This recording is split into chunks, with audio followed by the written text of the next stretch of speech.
सामने संसद पे हमला होता तो निपटते। जितनी हम में ताकत है हम निपटेंगे, जितनी तुम्हारे में ताकत है तुम निपट लो, उसमें क्या है।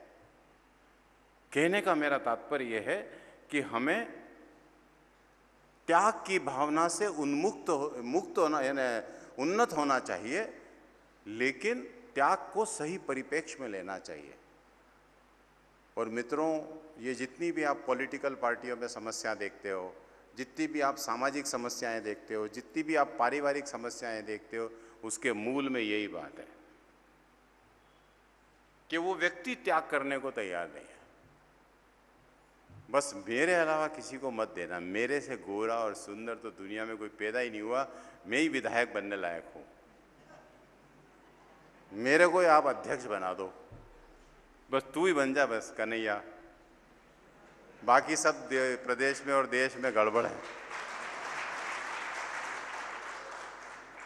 बताइए, ये कोई तरीका है? अरे, और वहां ले जा करके पंडित को पहले से तैयार रखता है और उस पंडित की कनपट्टी पे रिवॉल्वर लगाता है और बोलता है जल्दी कर, मेरे फेरे लगवा और शादी करवा। गुंडा भी मानता है कि इस महिला से संपर्क रखना है तो शादी करना जरूरी है।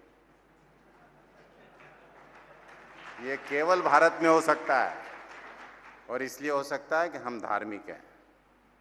इसलिए हो सकता है कि 1 साल तक सीता माता श्रीलंका में रही, लेकिन रावण जैसे व्यक्ति ने भी कहा कि जब तक तुम सहमति नहीं दोगी तब तक मैं विवाह पटरानी नहीं बनाऊंगा। बताओ इस दुनिया में कहाँ हो रहा है भैया, इतने ज्ञानी ध्यानी ऑक्सफोर्ड में और इधर और उधर अंग्रेजी मार मार के दिमाग खराब कर दिया पूरा। वो कल ही कौन सुना रहा था मेरे को कि मेरे बच्चे ने और तुम्हारे बच्चे ने मिलकर के हमारे बच्चे को मारा। ये विदेश में परिवार में झगड़ा हो गया तो उसने कहा कि मेरे बच्चे ने और तुम्हारे बच्चे ने मिलकर के हम दोनों के बच्चों को मारा। अब ऐसे लोग संस्कृति हमको सिखाने लगते हैं, ऐसे लोग हमको बोलते हैं कि धर्म ये और फलाना और ढिकना। अरे हमको क्या सिखा रहे हो यार, हमारा गुंडा भी धार्मिक है।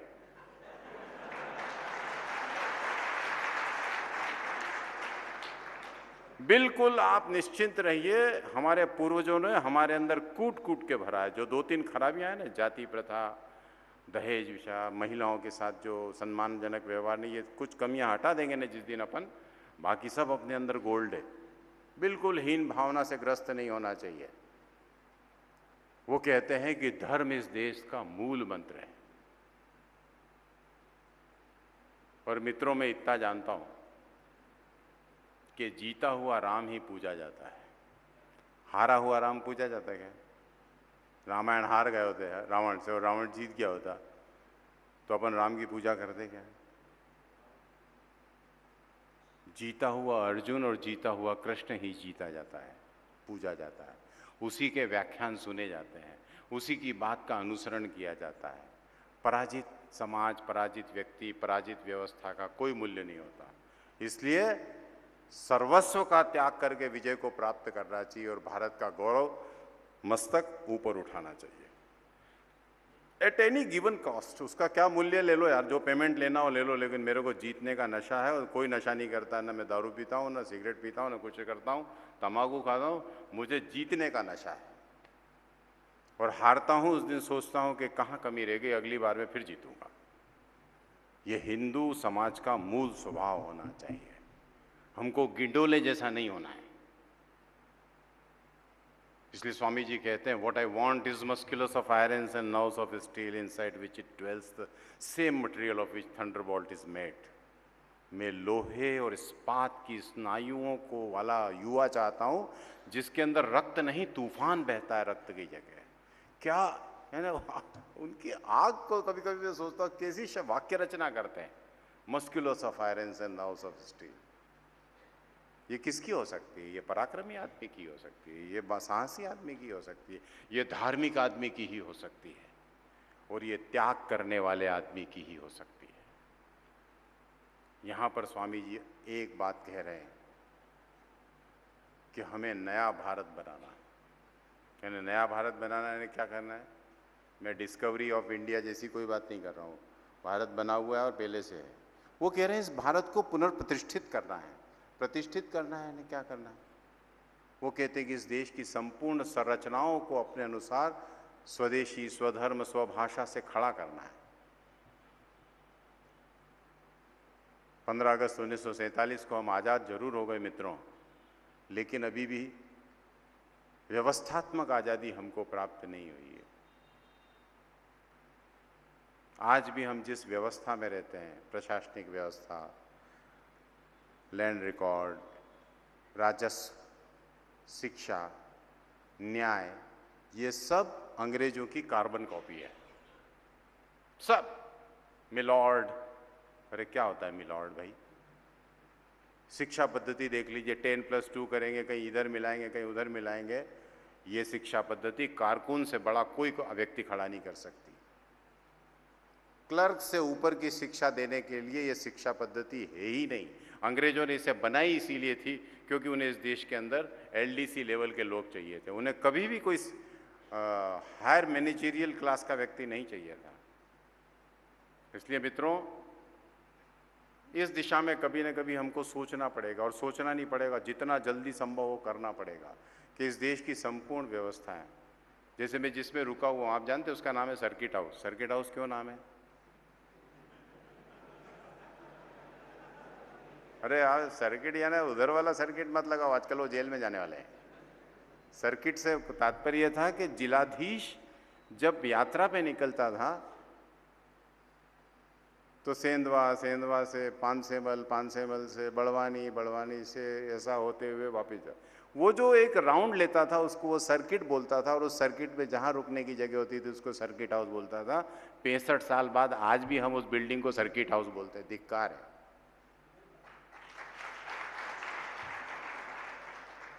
भगवान भला करे वो अटल जी का, जिन्होंने 5 बजे शाम को बजट प्रस्तुत होता था, 11 बजे करवा दिया। आप जानते हैं 5 बजे क्यों प्रस्तुत होता था? क्योंकि उस समय इंग्लैंड में 11 बजते थे। 50 साल तक हम शाम को 5 बजे बजट प्रस्तुत करते आए। क्यों? क्योंकि हमारे अचेतन मन में अंग्रेजी, गोरे, अंग्रेजी बोलने वाले, वो गोरी गोरी मैम, वो हमको इतनी प्रभावित करती है कि अपना ऐसा माथा बनना जाता है। अपने को लगता है कोई महान देव पुरुष उतर आए और अब हम ये हमारा मार्गदर्शन करेंगे। और वो गोरे चले गए तब काले पैदा हो गए। अब ये काले अंग्रेजी बोलते रहते हैं, और लोग कहते हैं कि अंग्रेजी बोलना ज़रूरी है। तो मैं हमेशा मजाक में बोलता हूँ कि मैं तो स्विट्ज़रलैंड जाता हूँ, मेरे से तो नहीं बात करते वो। फ्रांस में मेरे से तो नहीं करते, जर्मनी में मेरे से तो नहीं करते, वो बोलते ही नहीं है। जापान मेरे से नहीं करता। चाइना में उतनी अंग्रेजी बोलते हैं जितने विदेश और ट्रेड की डिस्कशन के लिए ज़रूरी है, बाकी नहीं करते। पूरे विश्व के अंदर क्रिकेट वहीं खेला जाता है जो यूरोप की कॉलोनियाँ थी, जो यूरोप के गुलाम देश थे। ऑस्ट्रेलिया, न्यूजीलैंड, पाकिस्तान, श्रीलंका, भारत, दक्षिण अफ्रीका। इसके अलावा कोई देश खेलता है? कोई लैटिन अमेरिकन कंट्रीज, कोई अमेरिका का कंट्री, कोई मिडल ईस्ट, कोई खेलता है? कोई नहीं खेलता। क्यों नहीं खेलता? क्योंकि वो अंग्रेजों के गुलाम नहीं थे। हम अंग्रेजों के गुलाम हैं, और उनकी गुलामिकता हमारी मानसिकता में घुस गई।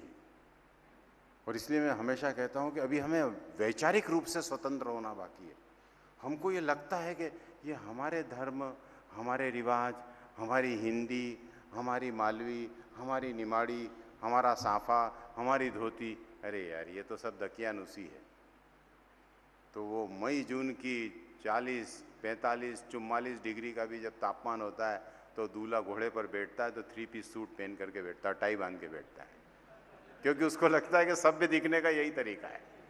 और उसको नीचे उतार के कोई बोलो भैया इतनी गर्मी पड़ी रही, कहीं करे नाना यार धोती कुर्ता तो पहन लेते।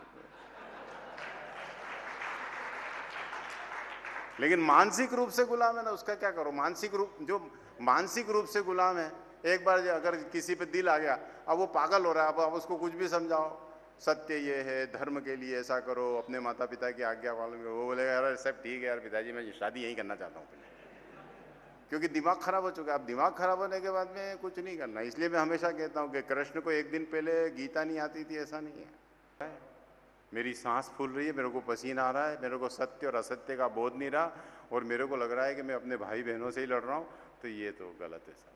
मैं निर्णय नहीं कर पा रहा हूँ क्या। तो उन्होंने कहा कोई बात नहीं, अब तुम चेला, तुम सुनने की मानसिकता में आ गए हो, हम तुमको सुनाते हैं। और अर्जुन गीता सुनने के बाद नाराज हुआ है कृष्ण पे। उसने कहा कि यार तुमने पहले क्यों नहीं बताया कि तुम इतने बुद्धिमान और ऐसे अवतारी पुरुष हो। मैंने तुमसे कई बार पानी मंगा लिया, कई प्रकार के काम सौंप दिए, कई प्रकार की मजाक कर ली तुम्हारे साथ में, और तुम तो साक्षात नारायण हो। लेकिन नारायण को भी ये ध्यान रखना पड़ता है कि जब समय आए तभी बोलना चाहिए, बीच बीच में नहीं बोलना चाहिए। और हमारे को तो बोलने का उफान है, अजीर्ण है बिल्कुल। कोई सुनना चाहे ना सुनना चाहे, श्रोता अगर एक भी होगा तो 40 मिनट का उसको तो भाषण पहले ही है मेरे को। और अजीब अजीब पागलपन हो गया इस देश के अंदर भाषण देने को लेकर के, विशेष करके पॉलिटिकल फील्ड में तो बाप रे। कभी कभी मैं सोचता हूं कि भैया इसका भाषण क्यों सुनाया जाना चाहिए लोगों को। लेकिन अब ठीक है, चल रही है, अब जो जो व्यवस्था चल रही है तो चल ही रही है, उसको जब बदलेंगे तब बदलेंगे। हमें इस देश के अंदर अपनी व्यवस्था चाहिए, हमारी एजुकेशन सिस्टम, हमारा लैंड रिकॉर्ड, हमारा रेवेन्यू, हमारी प्रशासनिक व्यवस्था। और आप जानते हैं मित्रों, शिवाजी ने राज्य संचालन करते ने पहले 1400 शब्दों का एक राज्य का कोश बनाया और उसका नाम दिया राज्य व्यवहार कोश। और आधुनिक समय में डॉक्टर राम मनोहर लोहिया, डॉक्टर गुरु गोलवलकर और सावरकर, ये 3 ऐसे नाम हैं जिन्होंने हिंदी के नए नए नाम शब्द दिए और उनका प्रयोग किया। आज जो हम लोकसभा सुनते हैं, आज जो हम सभापति सुनते हैं, ये सारे शब्द उन लोगों के दिए हुए हैं। ये शब्द गढ़े जाते हैं और शब्द का प्रयोग किया जाता है। अटल जी ने भी शब्दों के प्रयोगों को करके और लोगों को बताया कि कैसे हिंदी को स्थापित किया जा सकता है। और इसके अंदर मैं निश्चित ही अमिताभ बच्चन को नहीं भूलना चाहूँगा। उस आदमी ने स्थापित किया कि अच्छी और साफ हिंदी बोल करके प्रतिष्ठित हुआ जा सकता है। उसके पहले तो क्या चलता था, क्या कर रहा है, आ रहा है कि नहीं आ रहा है, देख रहा है, और नहीं तो दे अंग्रेजी, यू नो। अब आप कभी बस स्टैंड पे कभी इंदौर या मुंबई में जाइएगा और जो औरतें छोड़ने आती है वो जो बोलती हैं, यू नो हमारा जो गुड्डू है ना वो तो आज मॉर्निंग में मिल्क ही नहीं पी रहा था। अरे भैया साफ बोलने के हमारा गुड्डू सुबह जो है दूध नहीं पी रहा था। लेकिन कैसे लगे कि मैं प्रतिष्ठित हूँ, तो ऐसे अधकचरे से अंग्रेजी शब्दों से मिले हुए, अरे यादवधारा प्रभाव में बोलो, you know today morning he was not having the milk, I am very sorry to say. बोलना अंग्रेजी, किसी ने मना किया क्या अंग्रेजी बोलने के लिए? मेरे को अंग्रेजी से कोई आपत्ति नहीं है, बहुत अच्छी भाषा है, मैं उससे प्यार करता हूँ और मुझे अच्छी लगती है। और जहाँ है वहाँ बोलते, भारत की सीमा के बाहर बोलते या नहीं बोलते।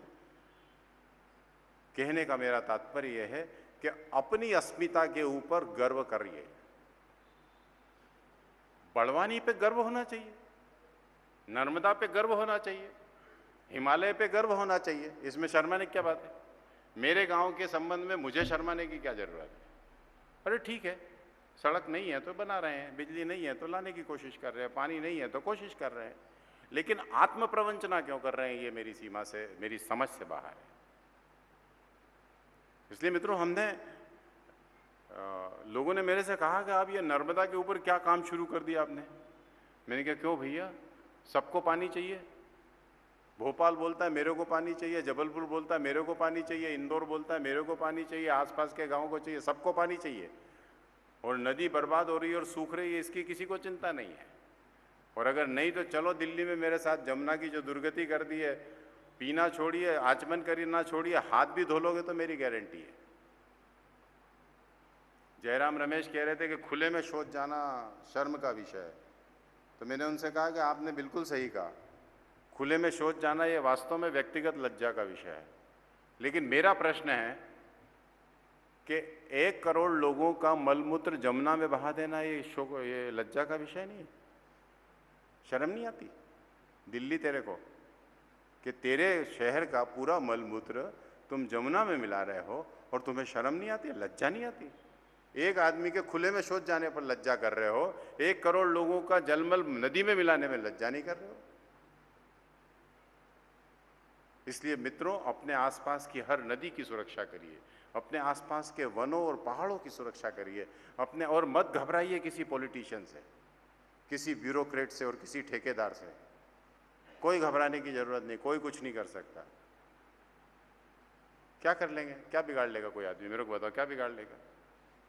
मैं रेत माफियाओं से नर्मदा के अंदर संघर्षरत रहता हूं। जंगलों के मामले में वही स्थिति है, और यही स्थिति रही तो आप लिख लीजिए कि 10 साल के अंदर नर्मदा सूख जाएगी। लेना फिर घंटी ले लेकर के नमामि देवी नर्मदे, वो रेत रहेगी, उसकी पूजा करते रहे।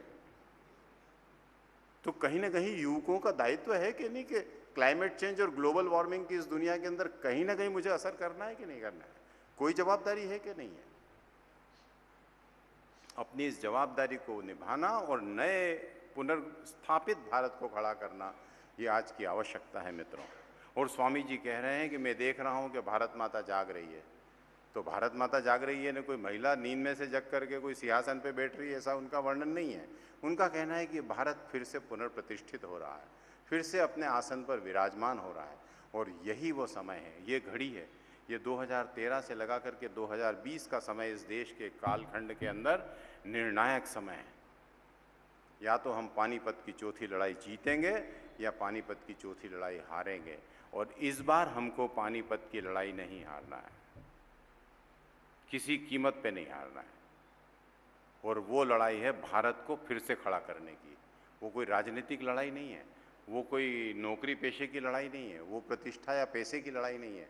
वो लड़ाई इस बात की है कि ये देश अपने पैरों पे कैसे खड़ा होगा और इस देश को अपनी बातों पर गर्व कैसे होगा। कितने लोग हैं राजेंद्र माथुर जैसे, मुझे बताइए, क्या यानी उस आदमी के साथ बैठो तो वो अपने आप में इंस्टीट्यूशन थे, संस्था थी, संस्था। उंगली पकड़ के सिखाते थे रिपोर्टिंग कैसे, क्योंकि मैं संपादक रहा हूं इसलिए मैं बता सकता हूं। उंगली पकड़ के सिखाते थे कि ये ऐसा लिखा जाता है, ये काट दिया, ये जोड़ दिया, ये कर दिया। कहाँ है? तो हमारे साथ एक समस्या है कि अपने पास उस प्रकार की लीडरशिप नहीं है, उस प्रकार का नहीं है। लेकिन इसकी कोई चिंता करने की जरूरत नहीं है। नहीं है तो जो मैं कर सकता हूं, मेरे एरिया के अंदर दीपक है ना, जितना जल सकता है उतने को तो प्रकाश कर ही रहा है। मेरे को सौंपा हुआ काम मैं ठीक कर रहा हूं ना, बात खत्म हो गई। आप मेरे को अगर ज़्यादा चाहते हो तो इससे बड़ा काम दे दीजिए, मैं उसको भी ठीक कर दूंगा। आप मुझे देश का काम देंगे, मैं देश ठीक कर दूंगा। कई बार लोग पूछते रहते हैं, साहब वो आपके पास नेता कौन है, कैसे खड़ा करोगे, कैसे खड़ा करोगे। मैंने कहा बारात में किसी से पूछा है कि दूल्हा कौन है? दूल्हा नेम प्लेट लगा के घूमता है यहाँ पे क्या, कि मैं दूल्हा हूँ, हेलो हाउ आर यू। अरे इसमें क्या है, जब प्रकृति के अंदर चीज़ें आएगी, अवसर आएंगे तो काम होते रहेंगे, काम चलते रहेंगे और चीज़ें चलती रहती है। इसलिए कहने का मेरा तात्पर्य इतना है मित्रों कि हमें इस दिशा में सोचना चाहिए, पूरी तैयारी से आगे बढ़ना चाहिए। अपने अपने स्थान पर प्रत्येक युवक ने अपना शरीर सबल करना चाहिए, अपना मन मजबूत करना चाहिए। उसने ये कूट कूट के भर लेना चाहिए कि त्याग करना ये मेरा स्वभाव है।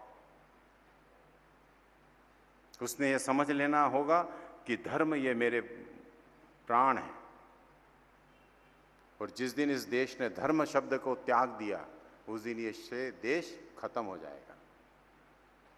हम हैं ही इसीलिए। हर देश की अपनी वृत्ति होती है। मैं इटली गया तो मैंने वहाँ जिस होटल में रुका था उसका मैनेजर क्रिश्चियन था, केरल का। मैंने उससे कहा यार मेरे को कल वेटिकन जाना है, तो मेरा सारा लाइनअप कर दीजिए। तो इतना प्रसन्न हो गया अगर आपको वेटिकन जाना है तो। आप जानते हैं उसने मेरे से क्या कहा? जब सुबह में निकलने लगा तो है ना, हम लोग निकलने लगे तो उसने कहा था कि ये जो बैकपैक आपने पीछे लगा रखा है इसको आगे लगा लीजिए। मैंने कहा क्यों, आगे कैसे लगाएंगे? बोले पीछे से यहाँ लोग सामान निकाल देते हैं। और दूसरा उसने मेरे से कहा कि आप वेटिकन में किसी से झगड़ा मत करना साहब, प्लीज़ आपसे निवेदन है। मैंने कहा ये भी कोई सूचना। मैंने सोचा क्या आदमी है यार, अपन ने तो इससे ट्रेवल एजेंट के रूप में 4 बातें कि ये ज्ञान दे रहा है। लेकिन मित्रों जब मैं घूम करके हम सब लोग एक होटल में बैठे, जो हरकत उसने की उस हरकत पे झगड़ा होना 100% जायज था। स्वभाव है उस देश का, स्वभाव है जर्मनी का, स्वभाव है ब्रिटेन का। भयंकर उनमें कूट कूट के अहंकार भरा हुआ है। एक फिल्म अभिनेता है, उनकी पत्नी है, वो विदेशी है, तो एक पत्रकार ने उससे पूछा कि आपके पति ने अपने जीवन में कैसा परफॉर्मेंस किया। आप नाम में लेना नहीं चाहता, अच्छा नहीं है नाम लेना, क्योंकि वो सभा में उपस्थित नहीं है। तो जानते हैं उस विदेशी महिला ने क्या कहा जो उसके साथ 40 साल से रह रही है? उसने कहा he is a very good artist but he perform badly. बहुत अच्छे कलाकार हैं, लेकिन अपने जीवन में जितना भी अभिनय किया वो अच्छा नहीं किया उन्होंने। ये पत्नी कह रही है। मैंने कहा ना कि आखिर में ब्रिटिश ब्लड बोला कि ये काला आदमी ठीक नहीं है। वो अपन गोरा बोलते, उसके लिए तो काला ही है। तो ये ब्रिटेन का कल्चर है, अमेरिका का अपना कल्चर है, जापान का अपना कल्चर है, भारत का अपना कल्चर है। इसलिए अपने इस संस्कृति को बिल्कुल भी, उसमें जो कमियां हैं उसको दूर करेंगे, उसमें जो दोष है उसको दूर करता है, उसमें कोई दो राय नहीं है, उसमें कोई समझौता नहीं है। उसको हम वैसे ही त्यागना चाहते हैं जैसे व्यक्ति विष्ठा को त्याग देता है, और उसके लिए हम आसेतु प्रयत्न करते रहेंगे। और एक बात को कहकर के मैं अपना विषय समाप्त करता हूं मित्रों। हिंदू होने के कारण हमारा चिंतन हमेशा विराट की ओर होना चाहिए। शहर में रहते हैं तो प्रदेश का विचार करना चाहिए, लेकिन प्रदेश का विचार कर रहे हैं और देश का विचार कर रहे हैं, इसका मतलब ये नहीं है कि शाम को काम वाम निपट करके इकट्ठे हुए। क्या बताएं यार, ये मनमोहन सिंह कुछ समझता नहीं है। अरे क्या बताएं, ये सीएम भी कुछ नहीं समझता। इन्हें सारा ठेका तूने ही ले रखा समझने का। मालूम नहीं क्या 65 सालों से इस देश को हो गया है कि ये दूसरों के दोष देखता रहता है। तू अपना काम छोड़ करके मकानों की दलाली कर रहा है, अभी मैं बोलूंगा तो फिर बोलेगा कि लफड़ा कर रहे हो। मित्रों, अमेरिका के अंदर आतंकवादियों ने WTC गिरा दी, पेंटागन गिरा दिया। पूरे अमेरिका में एक आदमी ने खड़े होकर के नहीं कहा कि अमेरिका के राष्ट्रपति को इस्तीफा दे देना चाहिए। इसको राष्ट्रीय चरित्र कहते हैं। लोगों ने कहा कि नहीं, अमेरिका का राष्ट्रपति अपना काम कर ही रहे होंगे, कोई चूक हो गई होगी उसके कारण गिर गई है, अदरवाइज तो वो एक सन्नद्ध सेना के अध्यक्ष हैं। और अपने यहाँ कारगिल में जब लड़ रहे थे, एरा गेरा नत्थू गेरा जो शुरू हुआ वो इस्तीफा दे दो, इस्तीफा दे दो। ये तात्पर्य नहीं है विजन को बड़ा करने का मेरा। दूसरे के दोष देखना और अपनी गलती बिल्कुल नहीं देखना। और अपन आकंठ डूबे हुए हैं। जो काम आपने मेरे को सौंपा है कि राज्यसभा में ये करो, फलाना ये करो, ढींगना करो, वो छोड़ करके मैं दूसरे धंधे कर रहा हूँ और बाकी सबको बताता फिरता हूँ कि आप सब गलत हैं और आपने ये गलत किया है और वो गलत किया है। ये मेरे विज़न डेवलपमेंट का तरीका नहीं है। वैश्विक दृष्टि रखना, राष्ट्रीय दृष्टि रखना, प्रादेशिक दृष्टि रखना, अर्थात उसके ऊपर सोचना, चिंतन करना, उन बातों पे नज़र रखना, समझना, लेकिन एक्ट ग्लोबली। मोहल्ले की सड़क साफ है क्या? भोपाल के अंदर जहाँ मैं रहता हूँ, नदी के घर के अंदर, वहाँ मेरे को लगा कि रोज़ मेरे वहाँ नदी के घर के सामने लोग कचरा डाल जाते थे। अभी मैंने 12 जो जैविक खाद के वो थे जाले, वो लोगों को बुलाया, इकट्ठा किया। मैंने क्या कि आपके यहाँ जितनी सब्जी कटती है, जितने पत्ते गिरते हैं, वो सब इसके अंदर करिए। और बाकी महापौर जी से निवेदन किया है कि भैया आप कचरा जो है घर घर जा कर के उठाना शुरू कर दीजिए।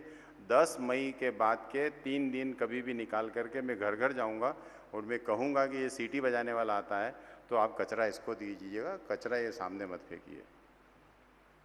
एक्ट लोकली, स्थानीय ऊपर काम करिए। और इसके लिए मैंने कोई प्रेस विज्ञप्ति कभी रिलीज नहीं करूंगा मित्रों। ये हर छोटी बात मोटी बात पे ढेर लगे प्रेस विज्ञप्ति, प्रेस विज्ञप्ति। माँ बीमार अस्पताल में भर्ती और उसको टिफिन देने जाता तो प्रेस विज्ञप्ति जारी कर दिया कर, ठीक है ना। माँ अस्पताल में भर्ती है और मैं हॉस्पिटल में ऑफिस से छुट्टी लेकर के उसको टिफिन देने जाता हूँ, इसकी मैं प्रेस नोट जारी करूँगा। अरे देश के लिए काम कर रहे हैं, इसमें प्रेस नोट जारी करने का क्या विषय? ये मेरा काम है, मेरे खून में है, मेरे पिता में भी था, मेरे पूर्वजों में भी था और मेरी भावी संतानों में भी रहेगा। और इसके लिए मुझे किसी एक्नॉलेजमेंट की ज़रूरत नहीं है, किसी पुरस्कार की ज़रूरत नहीं है, और मुझे पुरस्कार क्रिया भी नहीं जाना चाहिए। मित्रों, इस दिशा के अंदर हम अगर राष्ट्रीय परिदृश्य पे सोचेंगे, और युवाओं को तो सोचना ही है। छानिए आप फेसबुक को, छानिए गूगल को, गूगल करिए, आप करिए सारी चीज़ों को, वैश्विक दृष्टि से घूमिए और नेट पे जाने के बाद चिंता करिएगा कि नेट एक ऐसा भटकाव भी है जो आपको कहीं पे भी ले जा सकता है। तो हमको ये ट्रैक मालूम होना चाहिए कि मेरे को इतने इतने इतने के अंदर ही चलना है, वरना भटकने की पूरी संभावना है।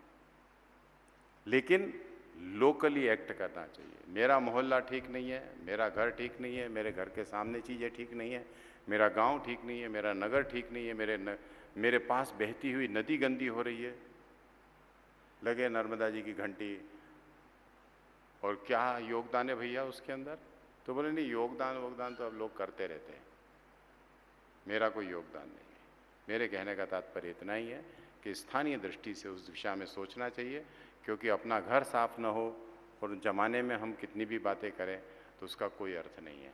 इसलिए मोटे मोटे रूप में स्वामी जी ने जो जो कुछ कहा है उसे मैंने चरणबद्ध ढंग से आप सबके सामने रखा, और मैं